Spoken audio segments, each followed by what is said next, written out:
Hello, everybody. This is Aisha from MakersPlace. I hope that you are having a great day.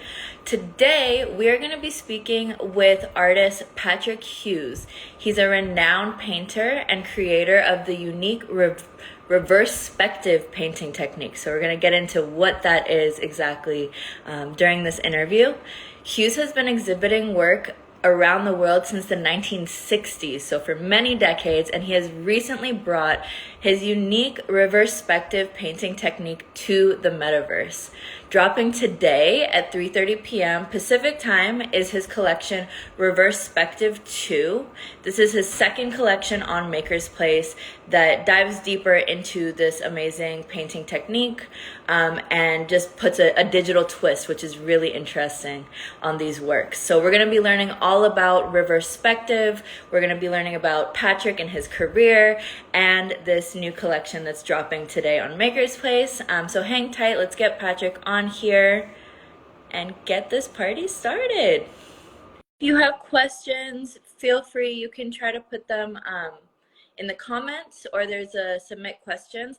Can't promise that we'll get to them, but we'll do our very best to.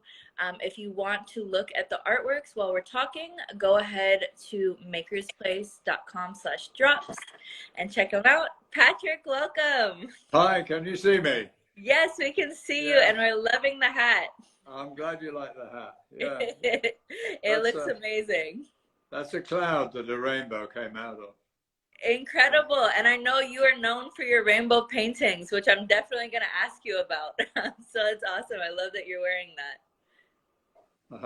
Good. Go ahead. What would you like to ask me?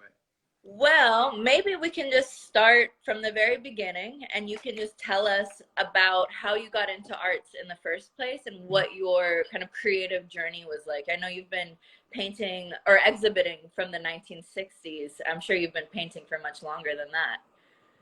Well, it wasn't much longer. No, I did do a painting when I was 7 or 8.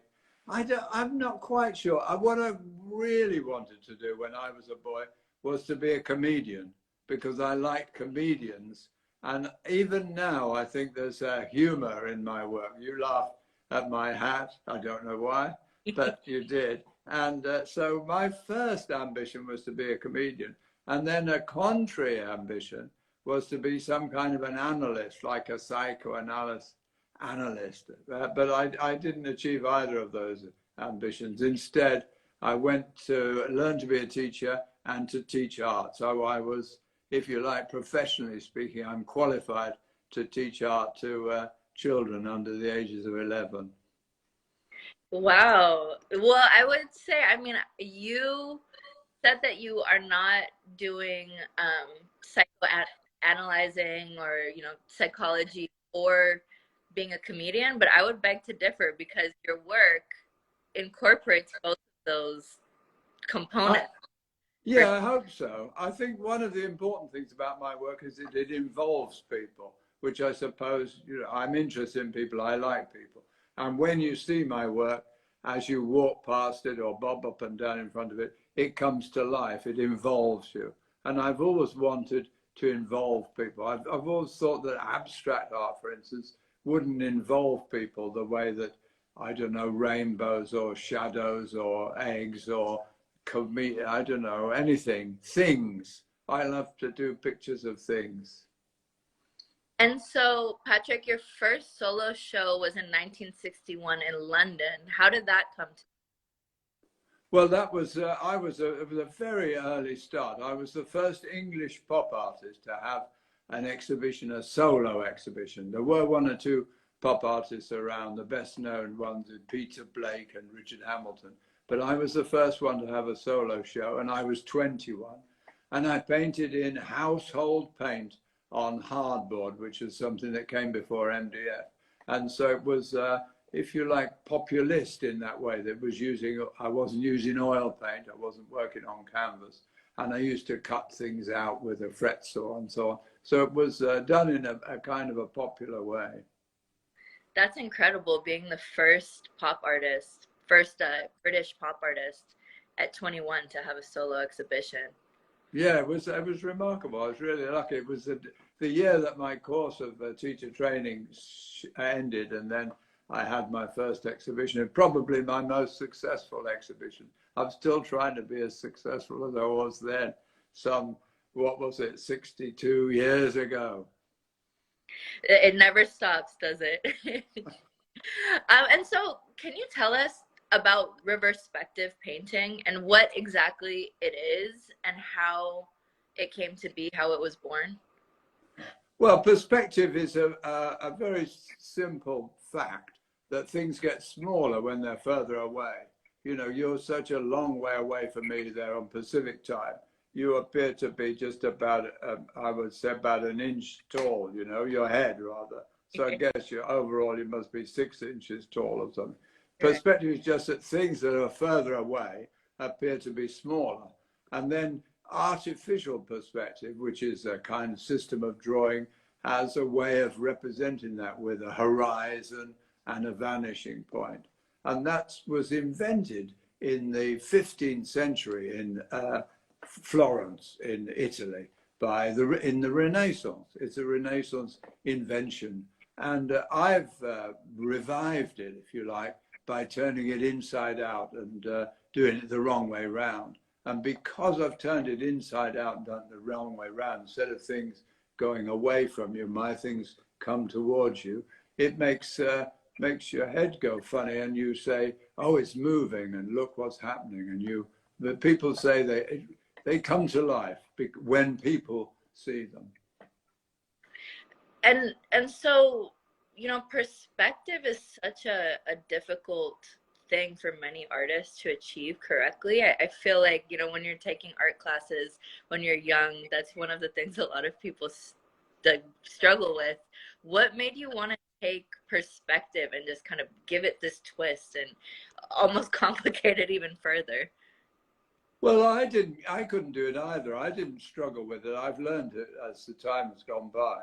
And it is difficult to know. But you know, every camera knows how to do it. This camera that's looking at me now knows that my nose is bigger than the whole of that shelf, you know, kind of thing. All cameras know perfectly how to do perspective. It's all the lines go together and so on. So it is difficult, oddly enough, for human beings to do it, that a camera can do it perfectly. You know, the way that the top of my hat is disappearing. See, it comes closer. The camera knows that it is going closer, and the camera knows how to make it slower, go thinner when it goes further away. So yeah, you're right. It's hard for human beings to work out how to do, because you need to know some very basic geometry. What you really need, I would say, is you need a hammer and a nail and a ruler and a pencil. And if you know what you're doing, then you can do perspective. It's comparatively simple when you know how to do it. But the great thing is not just to do it, it's on the back of every cornflake packet, is all done in perspective, you know, by an illustrator. But you've got to bring it to life and do something new with it. That's my thing, is I did something new with it. And then about 40 other people have copied me. Of course. Right. And so can you tell us about just what the actual painting process is like in general? I know that, you know, these go beyond just paintings. They're almost sculptures. Yeah. Can you talk to us about that, how those come to be? Well, I would say that they're really sculptured paintings. If say you had a picture that was in perspective, then I pull it forward, you know, where if a road went away from you in a picture, a flat picture, I've pulled it forward, you know, or pushed it forward. I make it sticking out. So should be going back, but I make it sticking out. That's one of the things I do. But the first thing I do is think of something to do. Like with Sea City, I thought of doing Venice, and I found that Venice, all the buildings of Venice and the lagoon of Venice, the canals of Venice, is a very good subject for me. And then I have to think of the kind of geometry of it, you know, what kind of angles would I have, and would I have a view across the lagoon which I often have to get the eye to rest on. And so I've devised all that. And then I have the shapes made. There's some in these shelves behind me. You see those white pyramids and the bits of brown wood that the board that they stick on. Then I have the shape made. I used to make them myself, but now I have the shape made.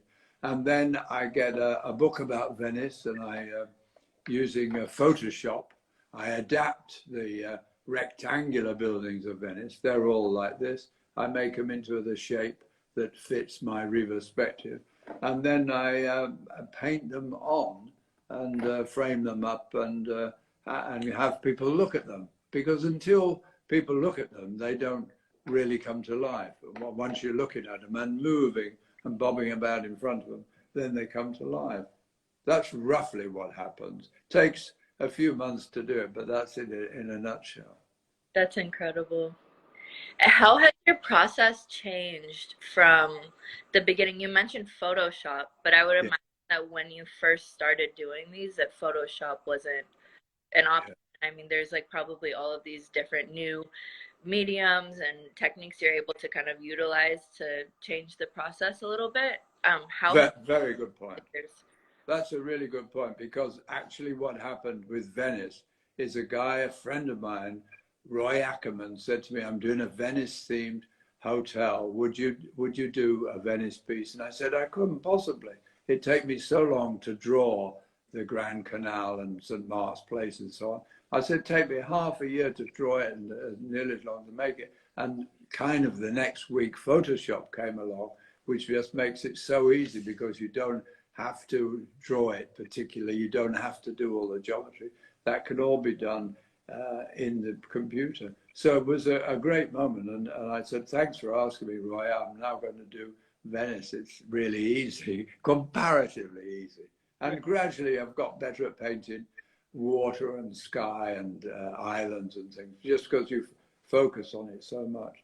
But that made one of the big differences. And buying photographs is a lot easier now online, because I used to have to go to Venice and photograph Venice and buy the books and tear the pages out of the books and so on and scan them. It's all together. You're right. I like the new technology. Definitely makes things a bit easier for sure. So we got a question come in from someone who's watching who asked, how different from Hockney's reverse perspective is your technique? Oh, that's a good question. Yeah, Hockney's, broadly speaking, it doesn't really work. He just thought it would be fun in a flat painting to paint it where instead of it going to a point, it comes to a point towards you. And mine is completely different, because his is just an idea that doesn't work, whereas mine is a practice that does. Right. And yours is sculptural, which is a Yeah, major mine is difference. three-dimensional. Yeah, his Right. is flat. But I don't quite know why he did it. I mean, he's done some wonderful things, but his Reverspective, done Van Gogh's chair, where the front of the chair is smaller than the back of the chair, which is contrary to what actually happens. And I don't quite know why he did it. Thank But you. it's a good question. Thank Yeah, you for the question. totally. And I mean, it's nice because I feel like a lot of people maybe are not completely aware of that Hockney's reverspective either. Um, but so earlier you were talking about the importance of humor and like wanting to be a comedian and incorporate humor into your work. Can you tell us more about this? Just elaborate. What does that mean and how are you doing that? Well, I don't know. People do smile when they see Reverspective, because it's as if somebody's pulled their leg. Somebody's played a trick on them, and the word trick is in my name. I sometimes call myself Patrick Hughes. And for some reason, people think it's funny, because I've disconcerted them and shown them something new. In humor, you reveal something new to people. And I've revealed to people that when they move to one side, things move to the other, and you can look at things the other way around, inside out, upside down. And I think that's the nature of humor somehow too. It's not the ordinary, is it?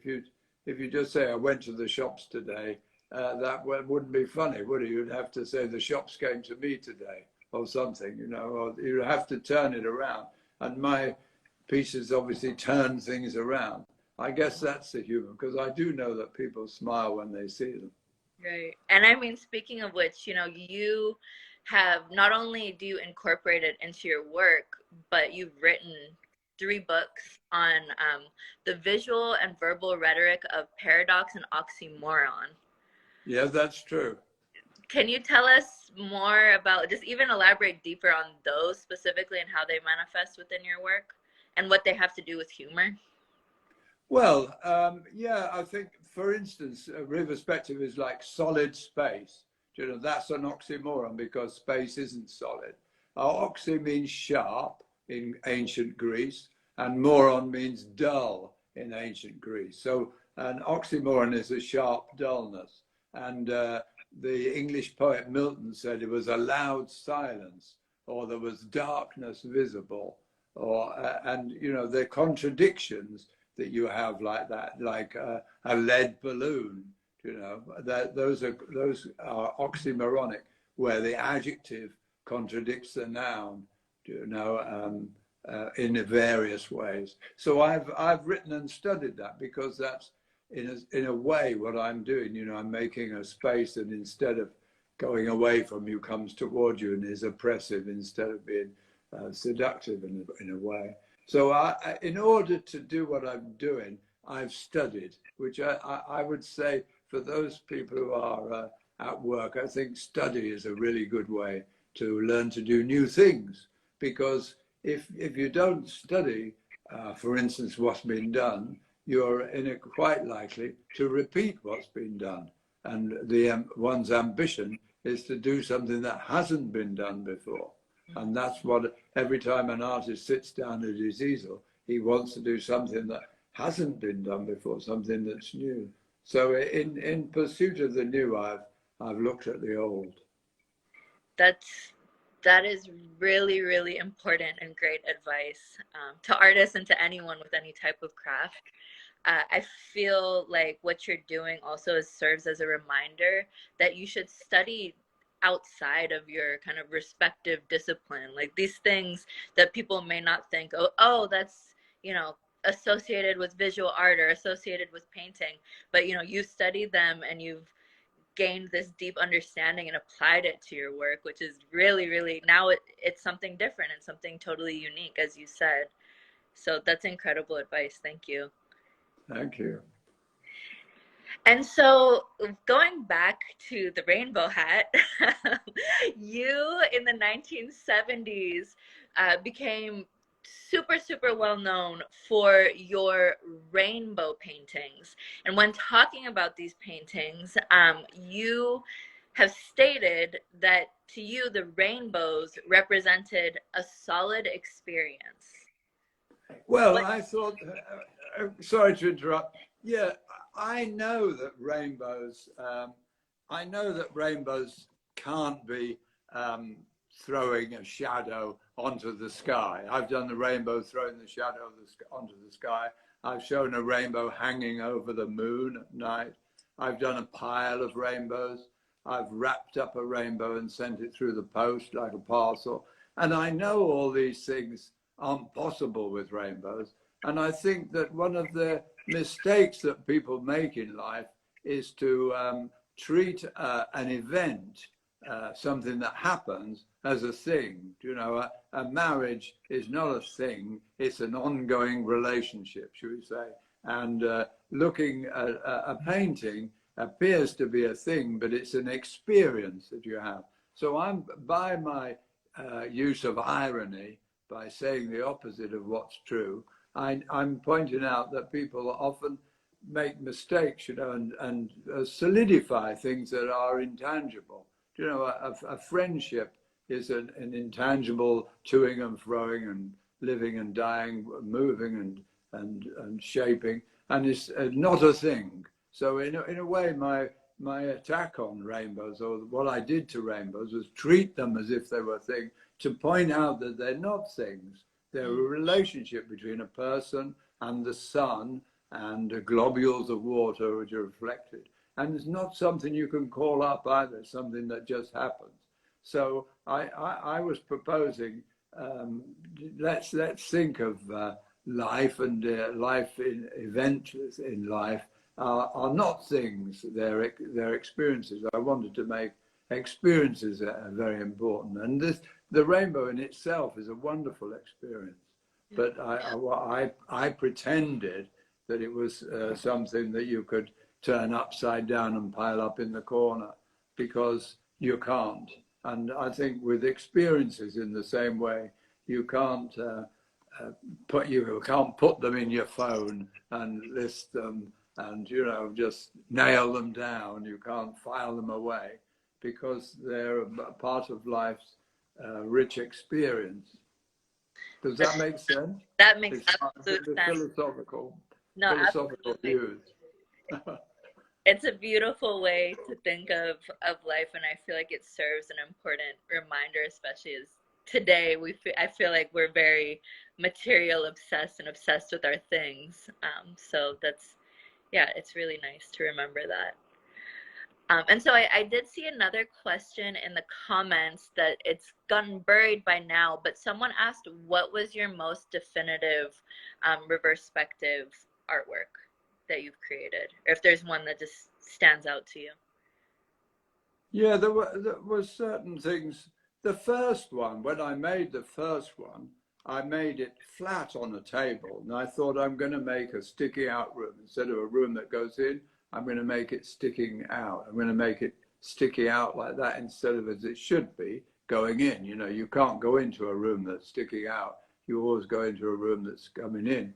And I made it like that, and I put it on the wall. And then to my surprise, it went in. You looked at it. So all those years ago, near enough 60 years ago, it went in. So that was the most important one to me, was that I discovered that our experience and the way we see things is more important than something that I'd made. And that was the most important one.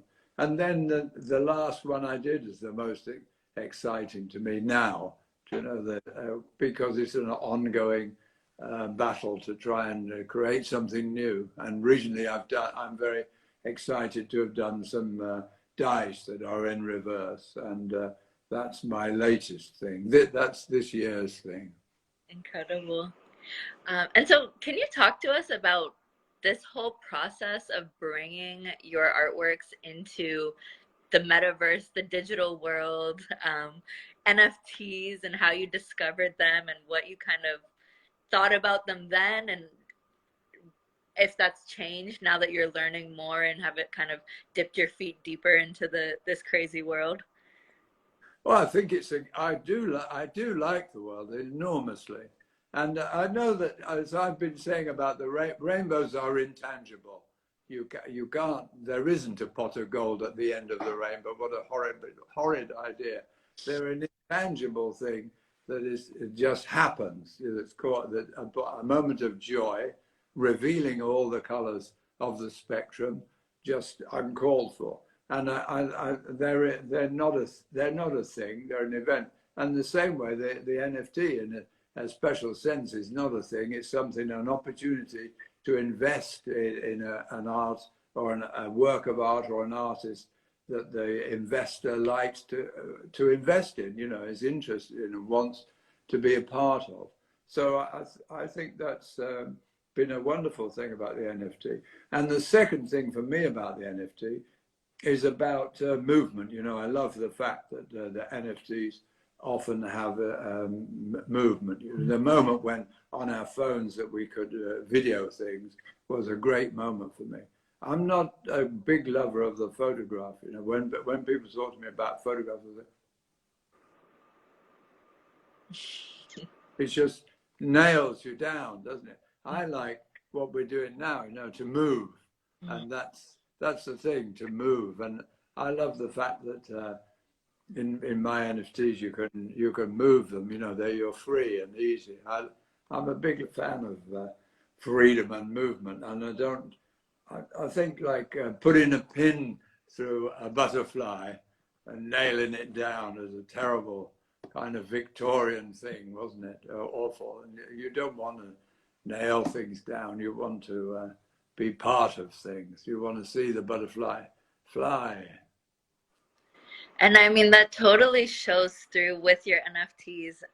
this kind of the dynamic nature of them and how they're moving. It was really interesting when I first learned about your work. I was like, well, I wonder how this is going to translate to NFTs, because it's something that you, like you're saying, you walk around and you look at it and you interact with it. And I'm like, that's going to be interesting. But you found a way to do it. And it is, you know, as you were saying earlier, it's something that's very unique, and I don't think we've seen anything like it here in the space. So it was really exciting, really cool to see. So yeah, thank you for bringing that to the world, to the metaverse. And so, as we mentioned, you know, you are going to be releasing a new collection today, which is the, you know, part two, Reverspective 2 is what the collection is called, on MakersPlace. And this collection, it consists of 3 artworks. I was wondering if you could maybe tell us a little bit about each of the artworks, and I will, for people who are watching, I will show them on my computer screen while you're talking about them, so people can have a little bit of background while they're looking. And I will start with Empty City, if that's all right with you. Oh, yeah. Let's see. Thanks. Yeah, that's great to see Empty City. Yeah. Well, I think architecture is funny stuff, isn't it? Where people live, and it's all very well. It's all very well when you're inside it, but it can be rather forbidding and I don't know, overpowering, especially these cities that we live in now. So I thought I'll try and do an architectural fantasy, an empty city. And this is my empty city. People, I don't put people in my pictures because I want you to be the people in you to be the person in my pictures when you see it. And this empty city, which seems to move around us as we move around it, is a good way, I think, to use the very simple geometry of the city to make it, I hope, come to life. We try to make concrete and glass and steel come to life. Yeah, it's beautiful. It absolutely does. I love how you said that we're the people in your paintings, and you know, you really kind of feel like you're in it, and like everything's moving around and closing in on you. It's incredible. Oh yeah, thank you. So Yeah, and this is Sea City, which, as you know, is the great city of Venice in Italy that is built in the sea extraordinarily. That's really rather paradoxical. What a strange idea to build a city in the sea, as you might say. And this has got the wonderful movement of the buildings, the kind of 15th and 16th century, old buildings of Venice moving around in the canal. And when you go there, if you go there, you'll find that it all comes to life because you're moving around on that wonderful fluid water, you know, that wonderful material of water. Although it is a great city as well to walk around because there are no cars or bikes or any other wheeled traffic. It's a great pedestrian city, ironically or paradoxically, that is also part of it. And like I said before, the couple of open ends there give you a view across the lagoon to the Giudecca and St. Mark's from within the place. It's a magical city, and I think that my Reverspective gives some idea of the magic of Venice. yeah, absolutely. It's incredible. Yeah, this is a strange one. This is a newer perspective. This is a piece that's made in perspective as well. It's shaped the far end where there's an Edward Hopper painting in this is small. And here you see how much it sticks out, how my Reverspective is in reverse, you know, it sticks out. On the left, I think, is a Patrick Hughes. He's got a lot of my favorite paintings in, like Escher and Paul Klee and De Chirico and Wayne Thiebaud. It's a gallery, in a way, of my favorites. It's got a Man Ray and a Dali, of course. It's got various more or less surrealist, or let's put it like this, imaginative painters, because I like art that has a terrific imagination. This has got a Saul Steinberg and a Philip Guston and Feininger. It's Lionel Feininger. It's got what I think are marvelous examples of imagination and metaphor in the arts. Yeah, Yeah, terrific. absolutely. So cool. What an incredible collection. Yeah, well, it's like being a god because you can choose to have any painting you like if you just, take a photograph of it and then you put it in the Photoshop and you can. I've got paintings on my wall by Picasso and everybody else, because I've copied them, Yeah, yeah, right.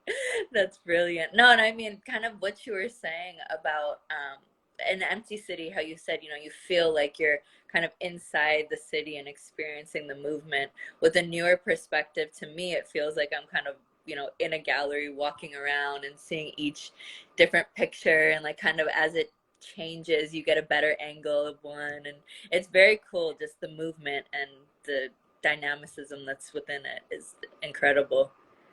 Oh, that's a good way to put it. Yeah, I like to think.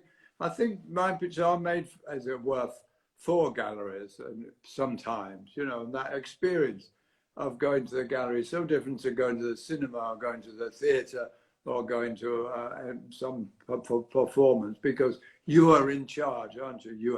You go when you want to go, you leave when you want to leave, and you go with who you like, and it's got a terrific freedom of your own movement. I like that. You follow that and you look at that and you go back and look at that and you remember it, or you don't like it, you go home.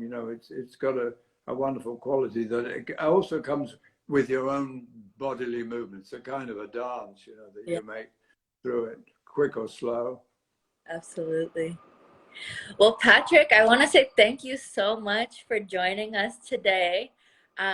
We are, super, super honored and excited to have this collection on Maker's Place and for people who are in the digital world to get to experience your artwork in this new way.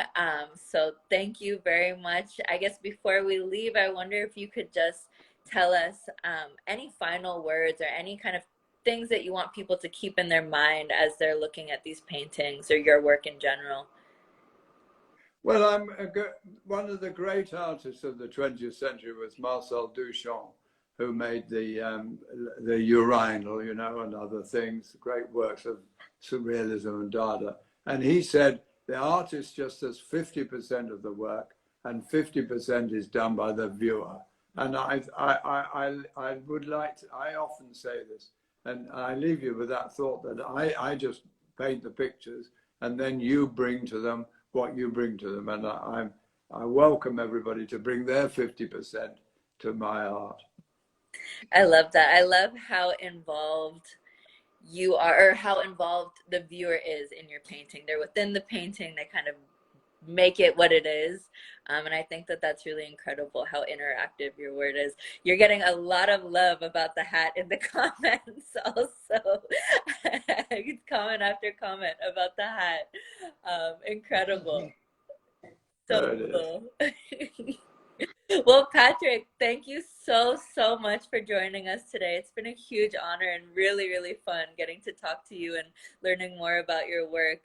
And we're so excited for the collection to drop today. Thank you. Bye. Have a great day. Bye. Bye.